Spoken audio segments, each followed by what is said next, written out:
Moon news நேயர்களுக்கு வணக்கம். முதலமைச்சரும் துணை முதலமைச்சரும் சுற்றுலா சென்றுள்ள சூழலில் அதிமுக பொதுச் செயலாளர் எடப்பாடி பழனிசாமியை மூத்த IAS மற்றும் IPS அதிகாரிகள் அடுத்தடுத்து சந்தித்து வருவதாக வெளியாகியிருக்கும் தகவல் தான் தற்போதைய ஹாட் டாபிக்காக இருக்கிறது.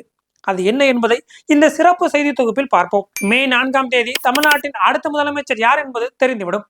இதனிடையே துபாய்க்கு சென்றுள்ள உதயநிதி அங்கிருந்து திமுக மீண்டும் ஆட்சிக்கு வந்தால் தன்னுடைய ஆதரவாளர்கள் யாரையெல்லாம் அமைச்சரவையில் இடம்பெற செய்ய வேண்டும் என்பதற்கான வேலைகளை தொடங்கி இருப்பதாகவும், மறுபுறம் ஸ்டாலின் கொடைக்கானலில் இருந்து கொண்டு அமைச்சரவை பட்டியலை தயார்படுத்தி வருவதாகவும் சொல்லப்படுகிறது.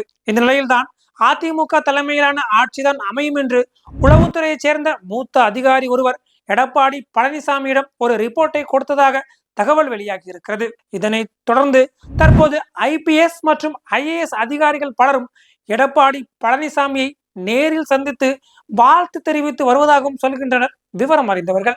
முன்னதாக அடுத்த DGP லிஸ்டில் இருக்கும் ஒரு மூத்த அதிகாரி எடப்பாடி பழனிசாமியை சந்திக்க அவரை தொடர்ந்து பலரும் நேரிலும் தொலைபேசி மூலமாகவும் EPS-இடம் பேசி வருவதாக சொல்லப்படுகிறது.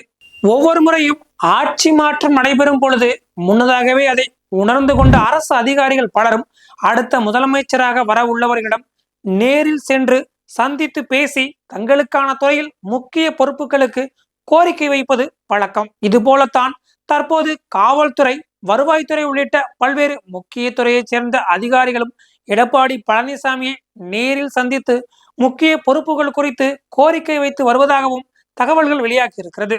இத்தனைக்கும் காரணம் தமிழக மூத்த உளவுத்துறை அதிகாரி ஒருவர்தான் என்று வெளியாகி இருக்கும் தகவல்தான் அரசியல் களத்தில் சூட்டை கிளப்பி இருக்கிறது.